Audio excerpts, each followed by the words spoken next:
ওই পাহাড় থেকে সাগর জঙ্গল মহলের গায় লেগেছে প্রাণের পরশ তোমারই মমতায়।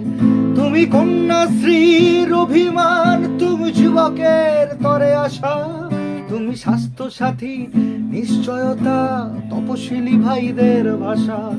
ওগো মমতা ব্যানার্জি, তুমি বাংলার ধ্রুব তারা, তোমার আলোয় শত ষড়যন্ত্রেও হয়নি দিশাহারা। নমস্কার, আমি সঙ্গীত শিল্পী সৌম্যজিৎ পাল। 1993 সাল তৎকালীন যুব কংগ্রেসের ডাকে মহাকরণের দিকে আন্দোলনে লড়াই জারি করেছিলেন, ডাক দিয়েছিলেন মাননীয় মুখ্যমন্ত্রী মমতা বন্দ্যোপাধ্যায়।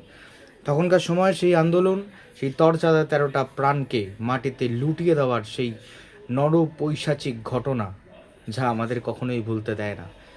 তাই আপনাদের সবাইকে আহ্বান, আগামী 21শে জুলাই আপনারা সকলে আসুন। আপনাদের সঙ্গে দেখা হবে ধর্মতলার মোড়ে। তার সঙ্গে সঙ্গে আমি শুভেচ্ছা জানাবো টিম এবি ফর মমতাদির তরফ থেকে সকলকে। আপনারা সকলে খুব ভালো থাকবেন।